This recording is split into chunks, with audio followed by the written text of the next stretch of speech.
मेरी शादी 16 साल की उम्र में हुई और 18 साल की होते ही मैं बेवगी की बेरौनक चादर ओढ़कर मैके वापस आ गई। शादी की 2 साला मुख्तसर अरसे में औलाद ना हुई तो ये अच्छा ही हुआ, क्योंकि ना तो मैं और ना ही मेरे वालदैन इसकी परवरिश के काबिल थे। अब्बा की उम्र 60 बरस थी, मगर ब्लड प्रेशर और शुगर ने उन्हें दिल का मरीज बना दिया था। वो 60 के होकर भी 80 बरस के लगते थे। हमारा एक ज़ाती मकान था जो विरसे में दादा से मेरे वालिद को मिला था। ये 2 हिस्सों में बटा हुआ था। एक में हम रहते थे और दूसरा हिस्सा किराए पर दिया हुआ था। बस इसी किराए पर गुजर बसर थी और इसके सिवा आमदनी का कोई दूसरा जरिया ना था।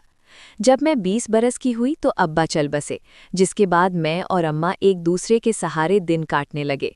माँ की ख्वाहिश थी कि मेरी दूसरी शादी हो जाए, क्योंकि उनके बाद मेरा कोई सहारा ना था, मगर मेरा जहन अभी इसके लिए तैयार ना था। हमें हर माह जो किराया मिलता वो हमारी गुजर बसर के लिए काफ़ी था, लेकिन अम्मी को मेरी भरी जवानी में बेवगी का दुख तड़पाता रहता था। अब्बा ने वफ़ात से कब्ल मकान मेरे नाम कर दिया था, अलबत्ता वालिदा का शरई हिस्सा उन्हीं के नाम रहने दिया। एक दो रिश्ते मकान के लालच में भी आए, मगर वालिदा ने मना कर दिया, क्योंकि वो जहेज़ में मकान दुल्हा के नाम कराना चाहते थे, जो हम दो बेसहारा औरतों की कुल पूंजी थी। तब मैं सोचती कि दुनिया बहुत मतलबी है, अगर दोबारा शादी की ज़रूरत पड़ी तो बहुत सोच समझकर फैसला करूंगी। अभी अम्मा हयात थीं जब पुराने किराएदारों ने घर खाली किया, तो हमने अपने पड़ोसी से किसी अच्छे किराएदार के लिए कहा। हमारे घर के करीब फसीह अंकल रहते थे, जो वालद के भाइयों की तरह थे। वही हमें किराएदार ला दिया करते थे। इस बार भी अम्मी ने ये फरीज़ा उन्हीं को सौंप दिया। अंकल की तवस्सुत से एक बुजुर्ग खातून को हमने अपना मकान किराए पर दे दिया। उन खातून का बेटा तालिब इल्म था और गांव से शहर पढ़ने आया था। माँ इसी वजह से साथ आई थी कि बेटे को घर का खाना मिले और उसे कोई तकलीफ ना हो। अंकल ने अम्मी से कहा कि ये सीधे साधे शरीफ लोग हैं, फैमिली भी मुख्तसर है और किराया भी अच्छा दे रहे हैं, इसलिए आप मकान इन्हीं को दे दें। सो अम्मी ने मकान उन्हें दे दिया। वाकई वो बहुत अच्छे और पुरअमन लोग थे। खातून नेक तबीयत, नर्म दिल और दुख सुख में काम आने वाली थीं। अम्मी जान से उनकी खूब दोस्ती हो गई और उनके बेटे का ये हाल था कि भूले से सामने आ जाए तो भी नज़र उठाकर नहीं देखता था। इसका नाम नसीर था। अम्मी ने इस नौजवान के हुस्ने अखलाक और शराफत को देखते हुए उसे अपना बेटा बना लिया। साल भर हमें इन लोगों से कोई तकलीफ ना हुई, बल्कि इन माँ बेटे ने हमारा बहुत ख्याल रखा।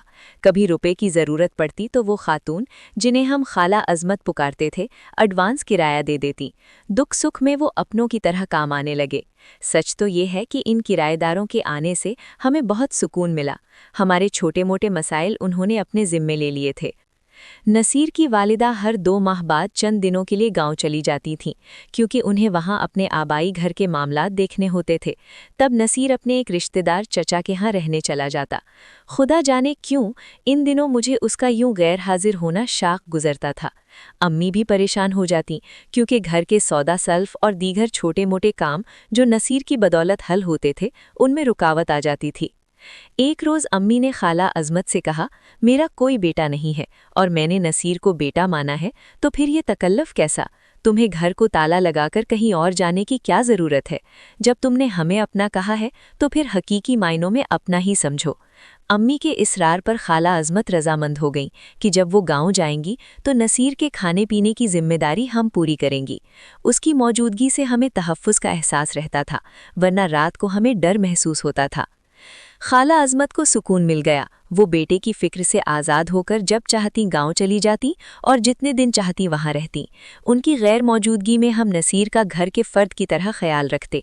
जब वो कॉलेज चला जाता, मैं उसके कमरे की सफाई कर देती और उसके लौटने पर चाय और खाना तैयार रखती थी। वो घर आकर ज़्यादा वक्त अपने कमरे में रहता था। मैं समझती थी कि एक तालिबे इल्म की हैसियत से वो अपना मुस्तकबिल बनाने की भरपूर कोशिश कर रहा है। लेकिन अचानक मुझे एहसास हुआ कि वो अपनी माँ की गैर मौजूदगी में अब ज़्यादा वक्त घर से बाहर गुजारने लगा है और अक्सर उसका खाना वैसे ही पड़ा रह जाता। मंजिल करीब थी, हिम्मत जवान थी और हालात भी साजगार थे, फिर उसका ध्यान किधर भटक गया था। लगता था कि दिल की नाजुक कोपल चाहत के कांटों में उलझकर जख्मी हो चुकी थी। वो खोया खोया सा रहने लगा था। खाला अज़मत अब ज़्यादा वक्त गांव में रहने लगी थीं, गोया वो अपने बेटे को मेरी माँ के सुपुर्द करके बेफिक्र हो गई थीं। मुझे अभी इल्म न था कि नसीर किस भंवर में फंस चुका था, ताहम बाद में पता चला कि ये एक औरत की कहानी है। इस औरत ने नसीर के सुकून के साथ साथ उसे तालीम की डगर से भी भटका दिया था। वो कोई और नहीं, उसके कज़िन फैज़ान की खालाजाद नरमीन थी, जिसका घर करीब ही था। नसीर और फैज़ान क्लास फेलो थे, इसलिए नसीर अक्सर उसके घर चला जाता। वहाँ दोनों साथ पढ़ते तो नरमीन भी आ जाती। वो काफ़ी खूबसूरत और चंचल थी और अपनी तरफ तवज्जो मबजूल कराना जानती थी। ये जानते हुए भी कि फैज़ान उसका मंगेतर है, वो नसीर की जानिब राग़िब होने लगी और इशारों कनायों में बातें करती, जिस पर नसीर खफा हो जाता। मैं जानती थी कि नसीर नेक सीरत है, मगर जवान भी था। जाने उस लड़की में क्या कशिश थी कि उसका दिल नरमीन की तरफ खिंचने लगा। वो चुपके चुपके नसीर को तोहफे देने लगी, कभी परफ्यूम तो कभी घड़ी। नसीर फैज़ान के खौफ से खामोश रहता, मगर नरमीन मौका मिलते ही उसके बैग में तोहफे रख देती जो घर आकर पता चलते। नसीर ना तो अपने कज़िन की दिल आज़ारी चाहता था, ना नरमीन की, लिहाजा उसने खामोशी इख्तियार कर ली। इस लड़की की बेलगाम मोहब्बत ने नसीर को ज़हनी तौर पर मुंतशिर करने के साथ साथ तालीम से भी गाफिल कर दिया। जब मैंने नसीर का ये हाल देखा तो खुद बातचीत में पहल की ताकि उसे सही रास्ते पर ला सकूं। मुझे खाला अज़मत का ख्याल आता था, जो हम पर भरोसा करके अपना होनहार बेटा हमारे हवाले कर गई थीं। मैं नसीर की उम्र थी और उसके मसाइल समझ सकती थी, जबकि अम्मी इन बातों से नावाकिफ थीं। मैं खाने या चाय के बहाने नसीर को बुला लेती और बातों बातों में उसका दिल टटोलने लगती। असल बात तो ये थी कि मैं भी उन दिनों उसमें दिलचस्पी लेने लगी थी, क्योंकि वो मुझे अच्छा लगने लगा था। रफ्ता रफ्ता वो मुझ पर खुलने लगा। उसने बताया कि नरमीन ने उससे टूटकर मोहब्बत की है, जिसने उसकी जिंदगी में नई रूह फूंक दी है। एक दिन नसीर ने बताया कि वो जानता है कि नरमीन की मंगनी फैज़ान से है और ये उलझन उसे परेशान करती है। एक रोज़ जब फैज़ान अपनी वालिदा को डॉक्टर के पास ले गया था, नसीर उनके घर पहुंचा। वहाँ कोई ना था, इसलिए वो नरमीन को पाइन बाग बगीचे में ले आया। वहाँ जब नसीर ने नरमीन से उसकी मोहब्बत के बारे में पूछा तो वो अल्फाज के बजाय उसके कदमों में झुक गई। नसीर ने घबराकर उसे उठाया और कहा कि इतना ना झुको। फिर उसने फैज़ान से बात करने का फैसला किया। जब नसीर ने फैज़ान से पूछा कि वो नरमीन से कब शादी कर रहा है, तो फैज़ान ने तंजिया अंदाज में कहा, मैं उससे शादी नहीं कर रहा, क्योंकि वो ठीक किरदार की लड़की नहीं है। नसीर हैरान रह गया, क्योंकि उसे लगा था कि फैज़ान नाराज़ होगा, मगर उसने तो हकीकत ही कुछ और बताई थी। फैज़ान ने मज़ीद कहा कि नरमीन नसीर के काबिल भी नहीं है, क्योंकि उसके कई गलत रिश्ते रह चुके हैं और अब उसने एक दौलतमंद शख्स को फंसा हुआ है। ये सुनकर नसीर के पैरों तले से ज़मीन निकल गई। उसे लगा कि अगर किसी ने उसे ना संभाला तो वो तबाह हो जाएगा। ये सब बताते हुए नसीर ने मेरा हाथ पकड़ लिया और कहा, माहम प्लीज़ तुम ही मुझे इस दोज़ख से बचा लो। मैंने आंखें मूंद लीं ताकि मेरे आंसू दिल का हाल जाहिर ना कर दे, और लब सी लिए कि कोई बात मुझे उसकी नज़र में रसवा ना कर दे। मैं एक बेवा औरत थी जो बड़ी मुश्किल से अपना बेदाग आंचल संभाले हुए थी। नसीर कई रोज़ बीमार रहा। अम्मी उसकी देखभाल करती और मैं उसे यखनी और चाय बना कर देती। कुछ दिनों बाद वो बेहतर हुआ तो अम्मी उसे अपने घर ले आईं। तब नसीर ने बताया कि नरमीन की शादी हो गई है। फैज़ान दुरुस्त कहता था। वो शातिर लड़की सबको बेवकूफ़ बनाकर एक अय्याश दौलतमंद की झोली में जा गिरी। इस वक्त तक मुझे नसीर से मोहब्बत हो चुकी थी, और अगर नरमीन बीच में ना आती तो मैं निकाह सानी के लिए तैयार थी, क्योंकि हमारी माँओं की भी यही ख्वाहिश थी।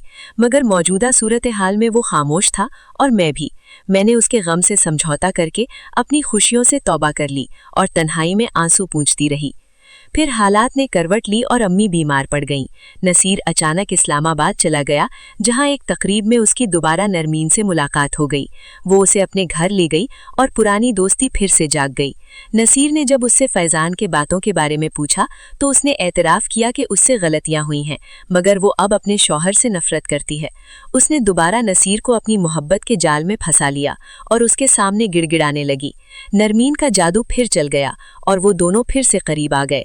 नरमीन ने खुलह का केस दायर कर दिया ताकि वो नसीर से शादी कर सके, और नसीर उसके जाल में किसी नन्हे पतंगे की तरह जकड़ा गया। लेकिन नरमीन का शौहर निहायत बारुसूख और ताकतवर आदमी था। उसने नसीर को ऐसे कानूनी केसेस में फंसाया कि वो कंगाल हो गया। नसीर का आबाई मकान और ज़मीन तक बिक गई। जब नरमीन को पता चला कि अब नसीर के पास कुछ नहीं बचा तो उसने फ़ौरन अपना इरादा बदल लिया और उससे मुंह मोड़ लिया। लुटा पटा नसीर एक बार फिर हमारे दर पर आया और मेरी माँ के कदमों में बैठ गया। खाला अजमत ने झोली फैलाकर हमसे सहारा मांगा।